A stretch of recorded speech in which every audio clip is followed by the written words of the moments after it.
What's going on, Elevation Nation? It's Sam and myself and Max, who we have this week for another episode of Elevation Nation. We're super excited about this one. We have Max Linkoff, who is a little bit older than Sam and I, but has had some awesome experiences as an entrepreneur, as a consultant. Max, I believe you've traveled, a good part of the world. You've lived in other places in the world. And Sam and I are looking for, a nice conversation with an executive and personal life coach. We can always talk about life and how we can better ourselves. So we're pumped for this conversation. Max, welcome to Elevation Nation. We are pumped to have you.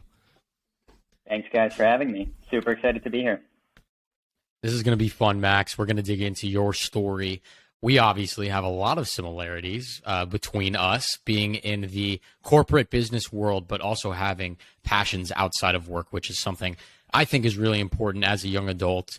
While having a full-time job is important to pay your bills, unless you are a lucky select few, you probably aren't going to be 100% passionate about that specific role that's paying your bills. And so it's part of the reason Parker and I started Elevation Nation and wanted a side hustle in a company. And I'm sure that we'll get into it. That's part of the reason that inspired you to do something in addition to your corporate day-to-day work. So we'll get into all of that in a bit, Max. Really appreciate you giving us the time. But this is Elevation Nation. So to start it out and give a little bit of background to our listeners, we would love if you could give us an elevator pitch. Who are you? Sure. Max Linkoff. I live in Brooklyn, and I wear a few different hats. I am a technology consultant, an executive and performance coach, and I also own a coffee shop in Lima, Peru, and am starting a direct-to-consumer coffee brand here in the United States. Wow, So Max, I didn't even hype up the coffee. Flavors. I totally forgot. Oh my gosh, to say that Sam and I actually had a conversation about coffee on the podcast earlier today. So we could have a whole segment on coffee then. Yeah, that's an awesome one that has continued to develop. So excited to talk about that as well. Okay, so we'll get into that. But I guess before we get into that, Sam and I like to dive a little bit deeper into you growing up. What did you want to be when you grew up? Was there a specific profession, thing that you wanted to always spend your time doing? I think at certain points, maybe I wanted to be a wrestler in WWF. So that was one ambition that didn't All right. didn't come to fruition. Otherwise, Was it the size? Point, Yeah, I think. realized... Yeah, the size.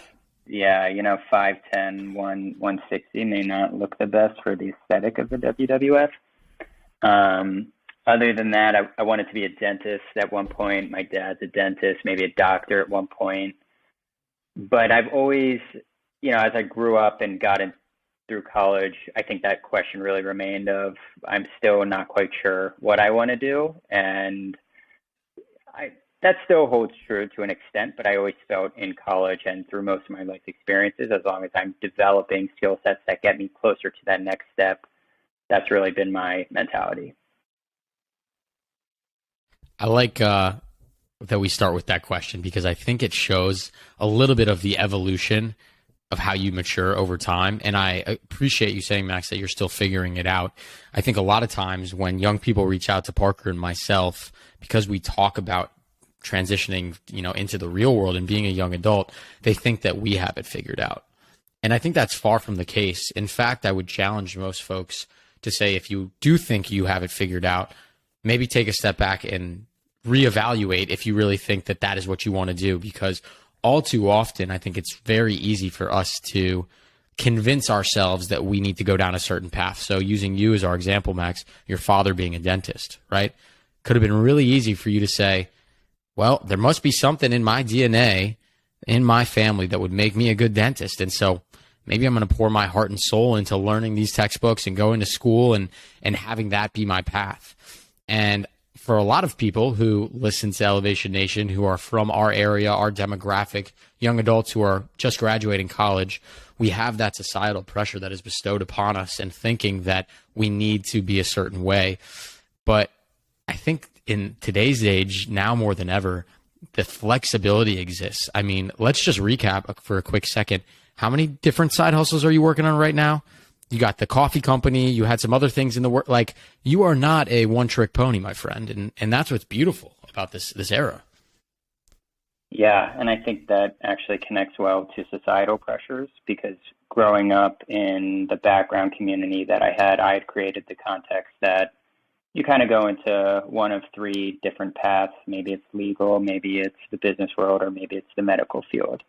And that really was a big part of my context in college. I've always been an extremely hard worker with a lot of discipline, and getting that job, my first job in the consulting space at Deloitte, was what I thought the top thing could be. That's what would make me feel great. It would make me feel validated. It would make my ego feel good that, you know what, I worked my ass off in college and I got the grades and I got everything to prove it. And now I have this job to get me there, and it shows.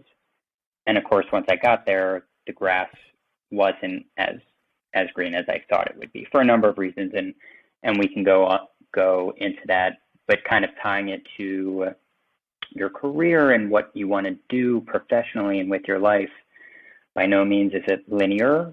As you continue to get older, all of us will continue to go through different life experiences that will expose different things that we're interested in, different things that really engage us. I'm not going to say necessarily passions, because I think passions really get confused more with areas that keep us engaged. But what I have found is that as I've continued to get older and go through these experiences, it's really exposed life does not have to be linear. We don't live in an older world. I think technology creates all of these different opportunities, side hustles, whatever you want, but it will continue to evolve as you grow. I feel like every month when Sam and I do check-ins around Elevation Nation, we have new ideas of where this could go or what we're doing in our job, or Sam and I in our relationships and this and that. Just it's never linear. It's impossible to even think a month down the road where we would even be. But back to your point about your first few years in the corporate world, Sam and I we're living that life right now. We've been in the corporate world for about 4 years now, and we are very open and transparent about we were ready. We were at Maryland. We got our degrees. We did all the right things, got the internships, got the good grades, extracurriculars, locked in our jobs, fall semester of our senior year, ready to go. And then, bam, we joined the real world, and the first year was rough for both of us for a multitude of reasons. A little bit of there were similarities in why we both struggled, but then there were also differences. But Max, you touched on it too. What was it like? You said the grass wasn't always greener. Why was it a unique transition for you? I think for a few reasons. You kind of have an expectation and a thought of what something is going to be, and then it's not quite that. And some of that happens, especially in those first early entry-level roles, no matter the company. There are a lot of different hats and maybe things you don't want to do or that you have to wear. But also you get exposure to a lot of things beyond just working. There are a ton of politics, no matter the company that you go to. That's something that maybe you have a lot of emotional intelligence, but you still kind of have to feel your way around.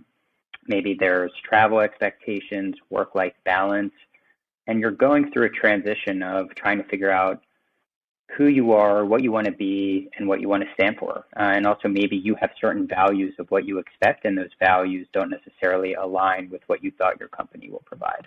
And I would say that was very much a big case for me in those first 4.5 years. I'd love to share with you, Max, a thought, a concept that Parker and I have been kind of brewing, which is, we have a lot of young people come to us and say, well, Sam, how do I know if consulting or finance or being a doctor is the right role for me. If I can't really try it, like internships are one thing, but that's not right. And, going back to your example, it sounds like that kind of happened. And so what I have been telling young people to do is, instead of following a career ladder path or trajectory based on, to your point, societal expectations, try to find a feeling or a few emotions that you want your career or your everyday life to evoke, right?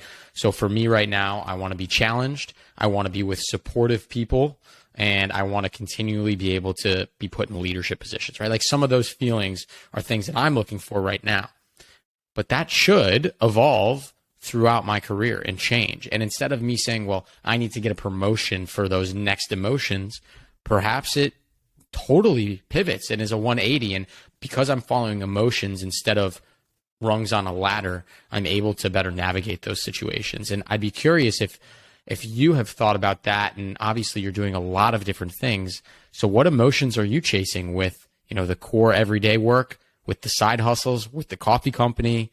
What emotions are you after right now? Yeah, that's a great question.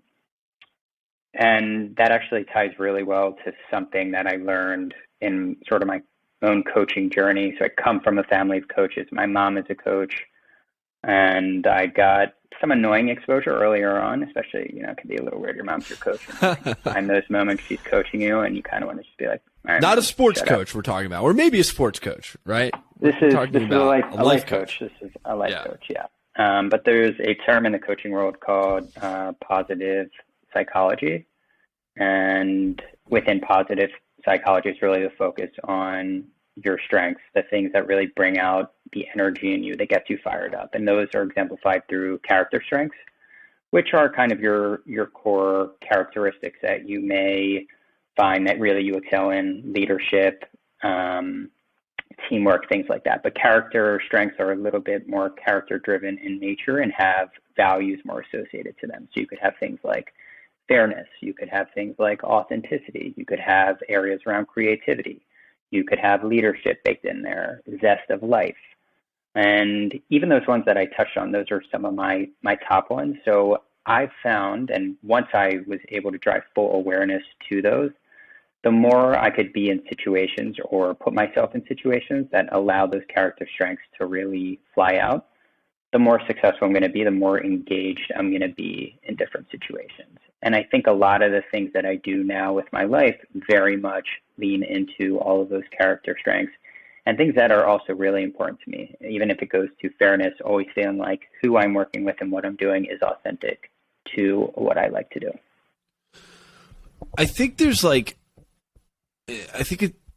love what you said, but I think about the challenge of, you wake up and you're trying to chase these certain things in your life, whether it's a feeling or, the vision that you have for yourself and the things that you want to do. But as a young adult, I think there's that challenge of you don't always control the situation. You're always not in control.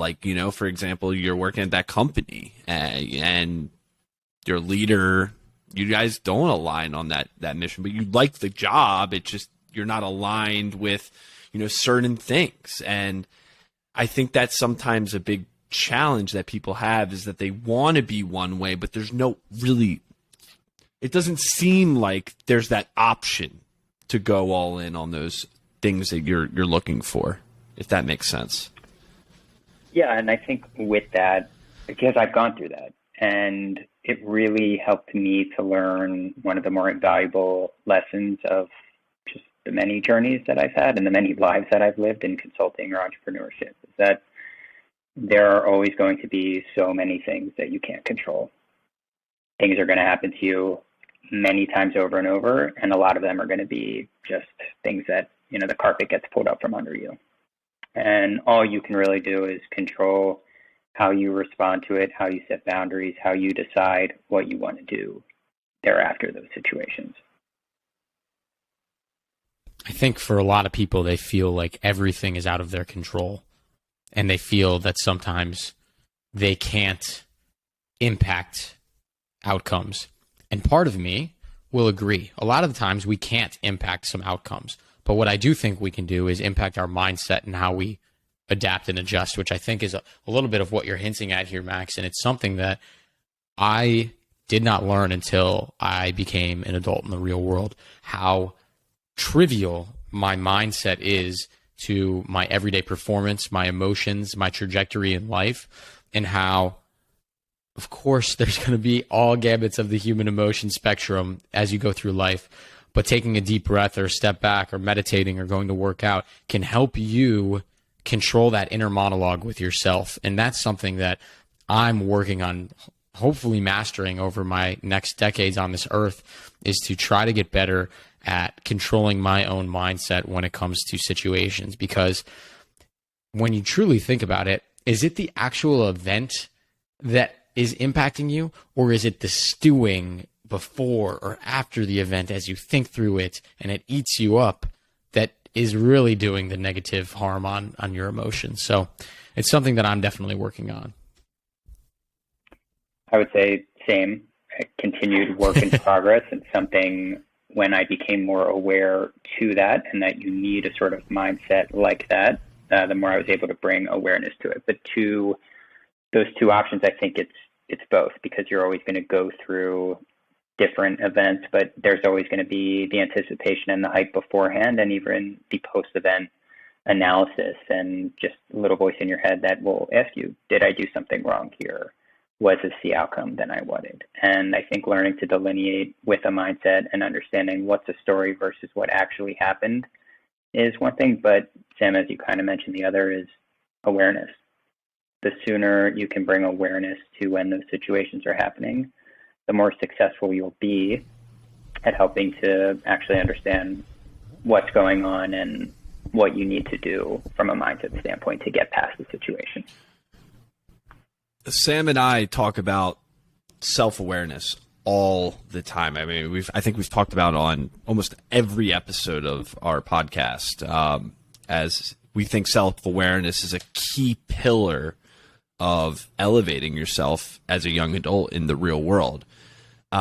Max, I'm curious, like, do you have specific tactics or tools that you use to help you become more self-aware? I think it's a challenging thing for anyone to become self-aware, and it can be hard to look at yourself objectively, in a sense. Is there anything that, any tactics that you can share with our listeners?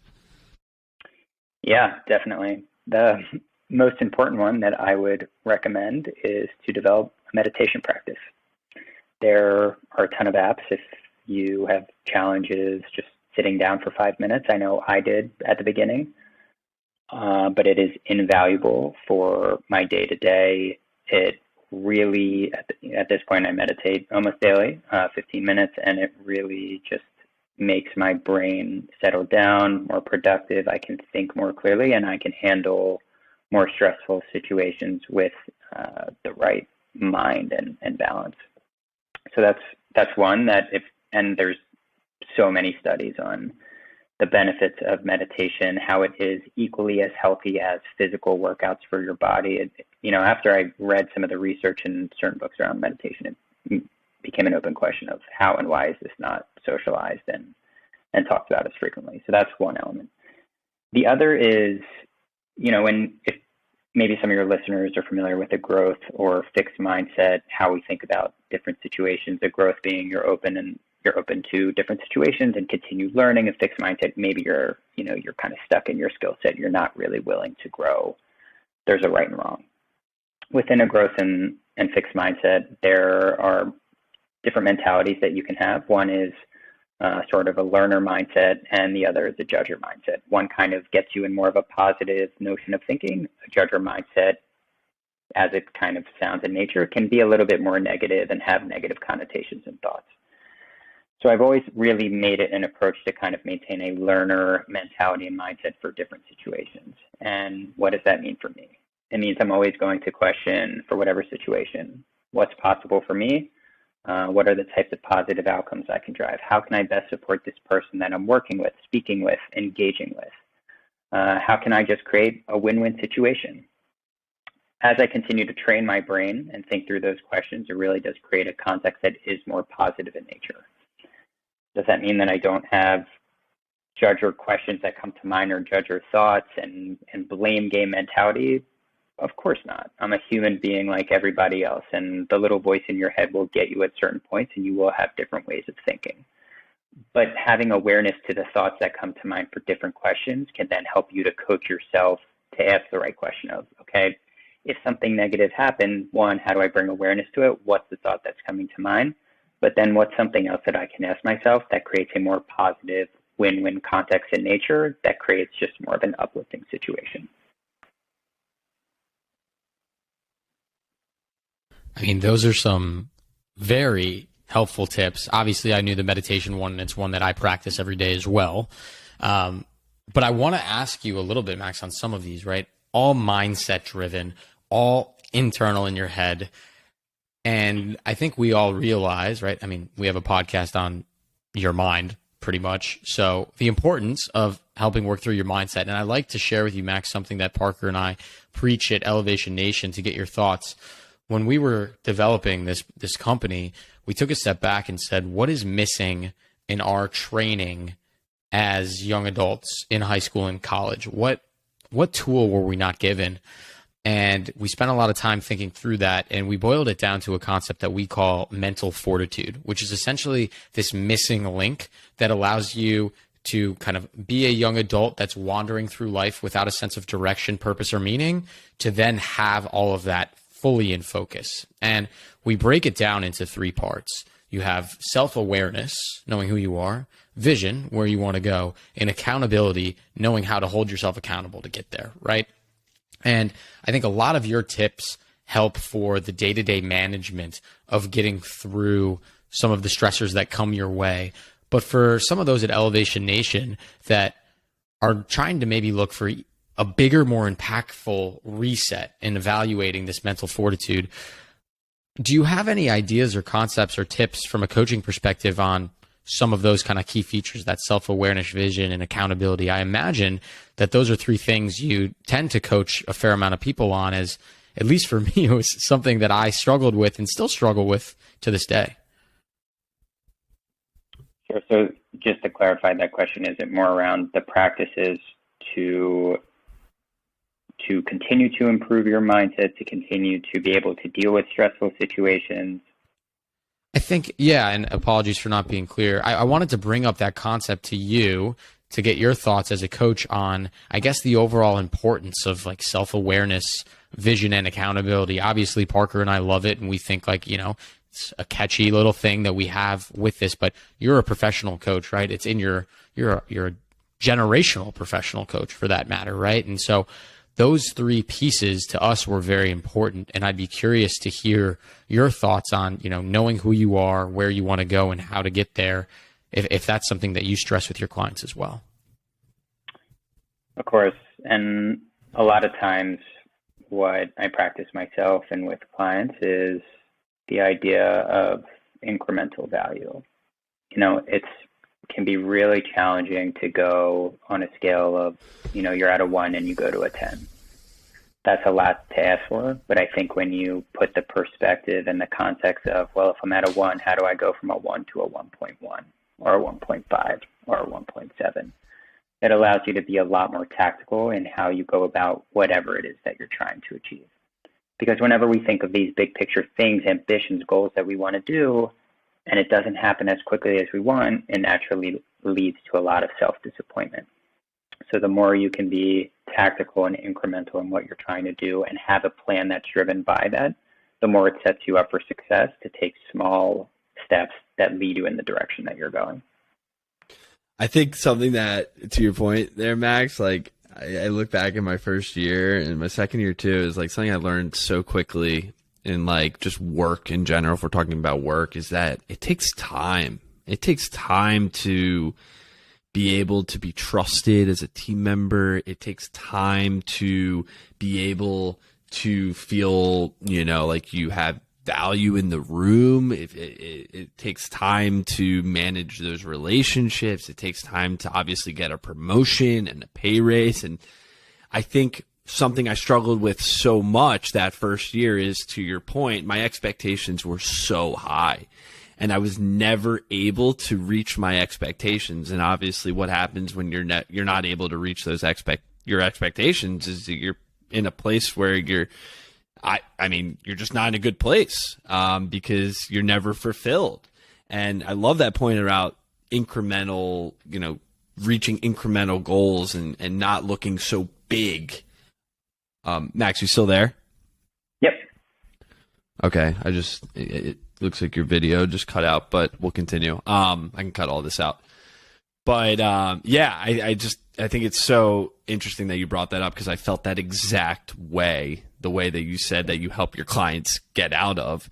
I want to talk about the workplace, though, in particular. I know you used to have a corporate retreat company where you would take people, young professionals, on trips around the globe. What was something really unique that you hit on in those retreats that you think that the participants really gained a lot of value from as they went back into their job, back in the corporate world, wherever they were working? I would say two of the big ones were how to be a selfless leader and how to really get outside your comfort zone. And a big part of the experience, so for the listeners, I started a company called the Weekend Sabbatical. Initially, it was a 5-day career development experience for professionals to just get away from the workplace and really think about where they are in their career and how they continue to take the next steps in their career. So it would be a 5-day travel adventure. You'd go to an international location. It was very coaching and leadership focused. Each day there would be a different theme to get you to think differently about the workplace, the type of leader that you are. And then at the end of it, you leave with more of a vision plan with tactical steps that help you to take a lot of the lessons learned and make them real and practical in the workplace.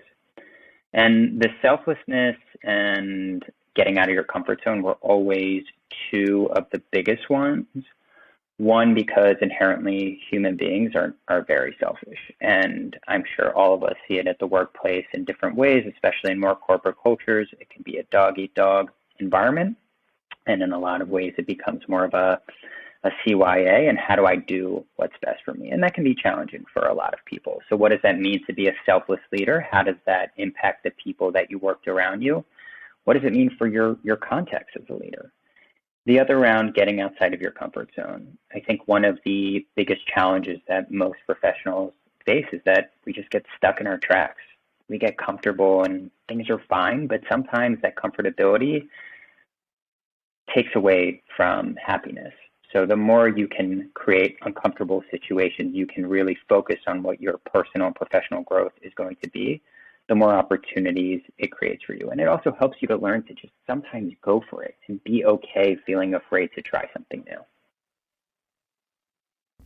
We love the concept of the comfort zone, and it's one we've had a couple episodes on. You hate the concept of the comfort zone. Yeah, that's a fair you point. love to think about how you can get outside the comfort zone, right, Sam? All right, you're getting too meta for me. Yes, we like to challenge the concept of the comfort zone. We enjoy talking about the comfort zone. And, we did a whole podcast on the difference between being comfortable and being outside of your comfort zone. And I think it's an interesting dynamic that humans have. We, of course, create all these things around us to be comfortable, right? To make life easier. A soft, fluffy towel when you get out of a nice, warm shower, right? Like a bed to sleep on, a home, a roof over your head, financial stability, things that make us feel comfortable. And it's finding this balance between those things that make us comfortable and the comfort zone, a place where we don't grow, we don't improve, we don't challenge ourselves, and we don't ask what if. And I think sometimes people mistake those two things as being one and the same, where I'd be curious, Max, if you agree with that, is those are different things that have a different time and place, and both are valid at some points. Both are valid at some points, and both definitely hold true. Delineating between them can definitely be helpful, but driving awareness to it is even more helpful, I would say, because if you're in the comfort zone, You have a good job, the salary is nice, you're getting to travel, it looks cool to all your friends and family, and it's inhibiting growth. Sometimes that takes a while to actually realize that, hey, maybe I'm not quite living. Maybe I'm not quite growing in the way that I should be. I know Sam fears that. That's like his ultimate fear. I mean, I think that's a lot of people's ultimate fear. Right. And I think societal expectations definitely help, or family expectations. You know, your family has this vision of who and what you're supposed to be, and you're doing those things, you get that job, and then all of a sudden you're just going through the normal 9 to 5. And that's where a lot of questions around, am I happy? Am I feeling fulfilled in my day-to-day? That's where a lot of those questions can really get driven from. And I was the poster child for that. When I started as a consultant, while I had a lot of success in early promotions, I started asking myself those questions more and more. Am I fulfilled in the work that I'm doing? Am I going to just continue to climb up the ladder and then one day wake up and ask, is this it? Is this what I'm supposed to be doing? And that really started to become prevalent. And it was almost like something that grew more and more, that propelled me to want to be uncomfortable. At what point am I willing to take on the what ifs? At what point am I willing to jump into the deep end? And it was almost like I hit an intersection of comfortability meets deep end that all right, I'm ready, because there's never going to be a perfect time to want to feel uncomfortable. I think it's something that you have to want to do, or you have to give yourself a little bit of a push to at least dip your foot in the water. I just think about I think about this a lot, actually. It's like, how many people don't go after the things that they're actually capable of because of that fear? And like, their potential is just never realized because they just are consumed in their own fear of what the unknown looks like. Let me raise you one, Parker. Do you ever think about how many people, because I agree with Max, I also was mouthing a lot. Do you ever think about how many societal problems we could have solved if those people felt empowered to go outside their comfort zone and reach for their dreams? Is that just me, like the hopeless romantic in me? That's like, wow, like that could have been so cool. But you think about all this potential that is maybe wasted, maybe is the wrong word, redirected in something that could have been more impactful or bigger.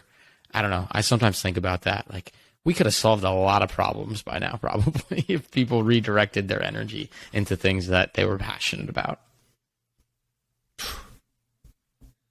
Is that too meta for you, Parker, at this hour? No, I like that. You know, I'm all about that. I want to sit on that all night now. Dang, I'm going to like... JJ's my girlfriend, Max, and I'm just gonna say, JJ, we're gonna have a deep conversation tonight about, are the people out there, do we have have we solved all the problems? But they actually haven't been solved. We need more people. I've thought about that out there too, Sam, and it's made me think that's something that has to get addressed at more of the foundational levels when you are younger and you're learning how to think. Because if those questions get asked early on, how many new mindsets and perceptions and opportunities happen with a generation of people? But it's not. It's something that people really have to figure out, or it gets addressed kind of I'm at the end of my college career, or I'm after college, or even I've been in the workplace for 5 to 8 years, and it's making me question everything. I agree. And I even want to, really quick, Parker, I will take this one step further and then we can move on. But even more so than solving problems, right? Like, I think that comes with the assumption that people would be redirecting their energies and efforts into like more meaningful work, like philanthropies or medicine or whatever. And that's not even the case. I was reading this book called Cooked by Michael Pollan, and he goes and he learns. I don't know if you're familiar with the author, Max. He's one of my favorites. And I love Michael Pollan. Yeah, he's the man. And he goes and he learns from these craftsmen making foods, whether it's cheese or beer or bread. And these people have gotten so ingrained in perfecting their craft, and they seem so happy. And at the end of the day, is cheese or bread necessarily changing the world? Perhaps not. But isn't it inspiring to see someone who loves to no end what they do every single day and feel at one with that process and that art form and that work, and they get in that flow state? Like, wouldn't we solve a lot of our problems just in terms of mental health? Maybe not the problems that are in society, but mental health and happiness and passion as a whole, if we all focused on something like that. I don't know. You can talk about JJ with that too, Parker. Well, what I would say to that, Sam, is I totally agree. And I think there is so much beauty in that idea. What I would also say, the reality is we live in a capitalist society. And I think that's where all three of us have a similarity, where you have a job that pays for a lot of the things that you want to do and continue to develop outside.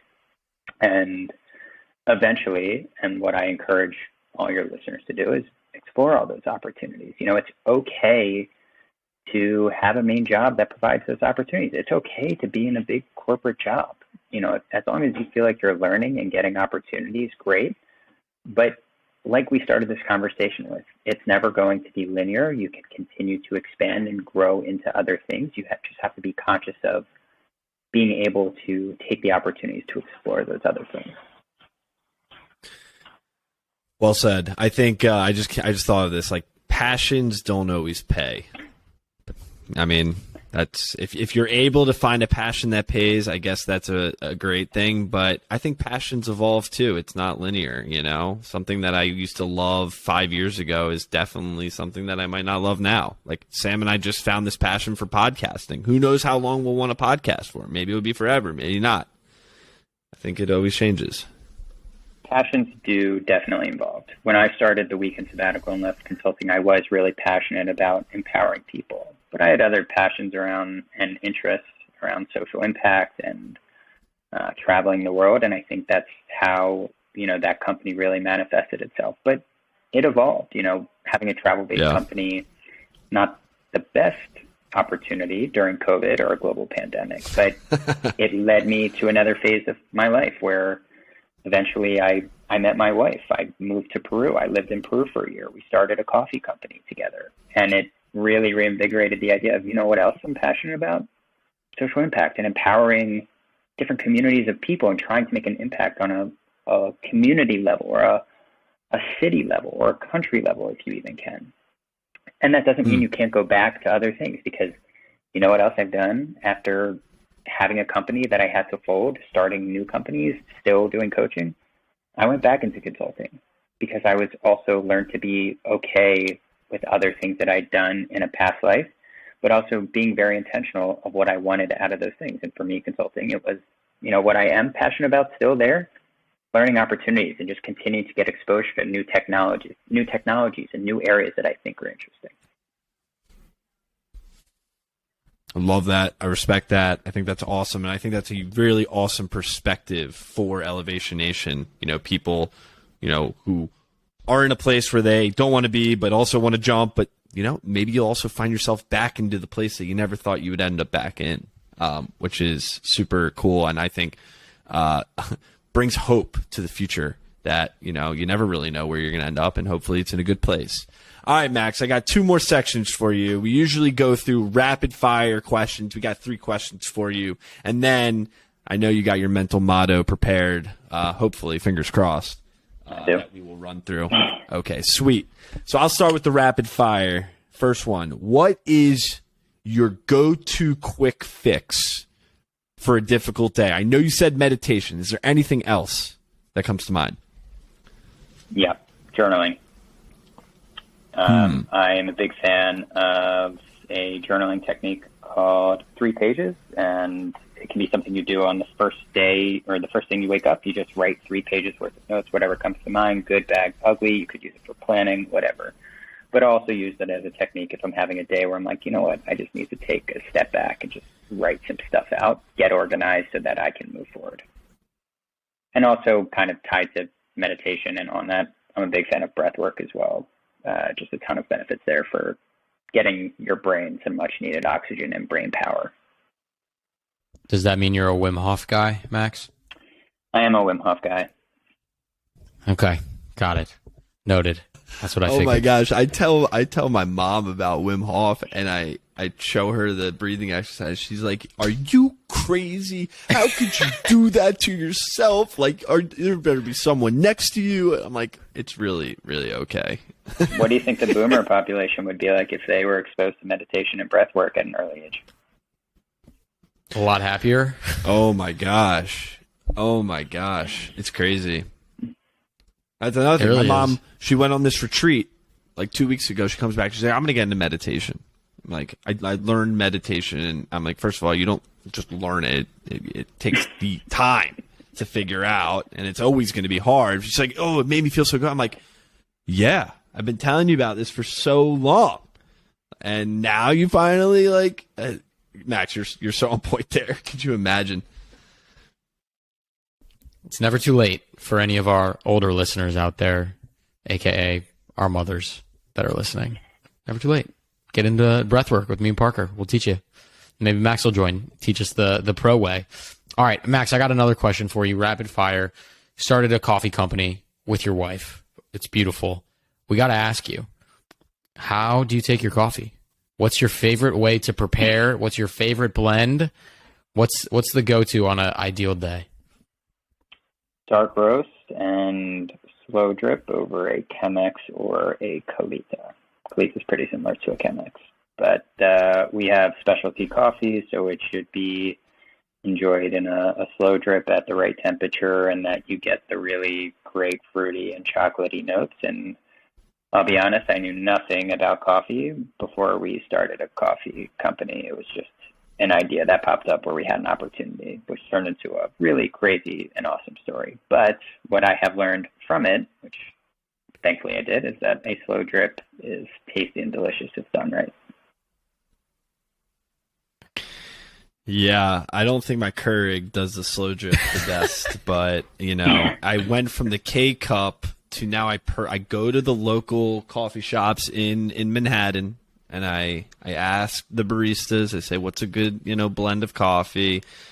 They grind it for me, and I bring it back. So I'm making steps, Max. Making steps. I don't even know how the slow drip works. How does that even work?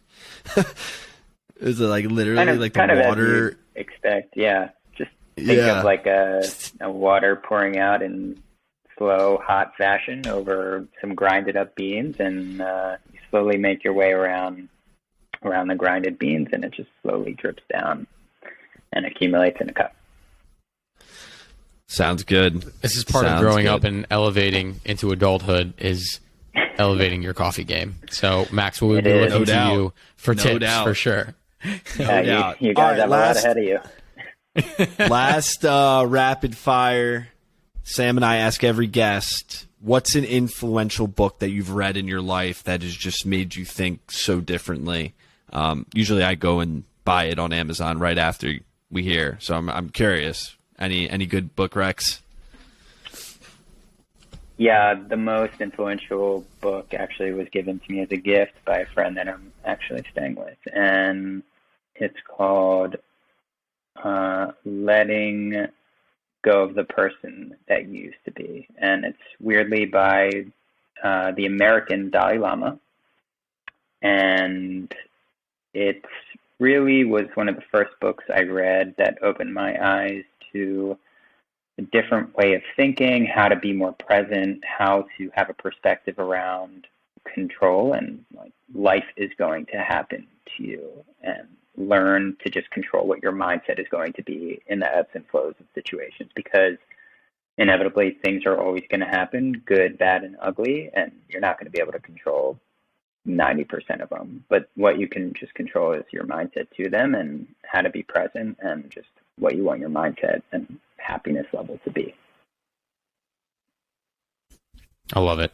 That's beautiful. Well, adding it to the list, that's like one of our favorite questions selfishly, because everyone just has so many good book recs. There are so many books I now want to read, and we'll get through them eventually. And you know what's funny, Sam? Most of the people have unique recommendations. Yeah. We have not really gotten any duplicates. Like Man's Search for Meaning. Yeah, it's an incredible book, but I don't even think we've gotten that once. Yeah. Not too many dupes. It's good. It's fun. So, Max, that brings us to our final segment of Elevation Nation, where we ask you what you prepared, your homework assignment, which was your mental motto. We are really excited to hear it. Will you share it with us? Yeah. For me, it's happiness is a mindset. I know I've spoken about mindset a few different times in today's conversation, but again, what I've really learned and is possible as I've gotten older and just with different life experiences is you can control how you want to be happy in different situations, and just keeping with the reminder that things are always going to happen, good, bad, and ugly. You're going to go through black swans in life. You're going to get knocked off the horse, but how you choose to be happy when no matter what's going on is going to be the most important thing. So for me, it's just a constant reminder that you can choose to be happy no matter what is going on in your life. I absolutely love that, and I think I hinted to it before when I was talking about controlling your own mindset and how you approach your emotions with the outcomes that maybe are out of your control, and that is something I try to practice as well, because I do think that we can control our happiness, and you just have to sometimes trick your mind. And there's nothing wrong with tricking your mind if you trick it enough times and it becomes true. Does it matter that it was tricked in the first place? I don't know if that makes sense at all, but like, as long as you're feeling it. Yeah, like if I can trick myself, yeah, like if you can trick yourself to be happy, and it started off as false happiness, but that turns into real happiness. Like, who cares how it started in the beginning? Like, now you're happy, so be happy. Think about that one too tonight as well. Yeah, yeah, that's good. Max, I so grateful that we were able to get 45 minutes with you. I know you're a busy guy. My stepdad, Philip, is going to be super excited to hear everything that we just talked about. I mean, what's up, Philip? Also, I just want to say, like, I see myself like very similar to you in the sense that, we went to Maryland, went into consulting, entrepreneur, all about mindset and wellness. And it's really inspiring to see, obviously you're a few years older than us, that inspiration hasn't ended and that it's still there and you're still going after your goals and, traveling the world and just taking life day by day and leading with your mindset and how you can just, live a happy life. So I really thank you and appreciate the time, because this was super awesome to just, have a conversation and catch up. Yeah, of course. And I'll give a quick shout out to Phil. I love you. I miss you. Let's catch up.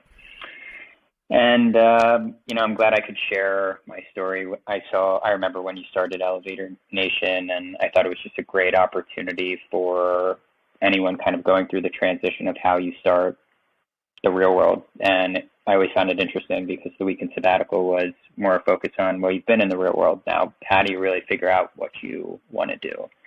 And, thankfully I've gone through a lot of crazy life experiences, and just to be able to share and normalize that things are always going to be crazy. But as we continue to get older, you're going to have the opportunity to try different things. You're going to have the opportunity to get knocked down, and that is very much part of the human experience.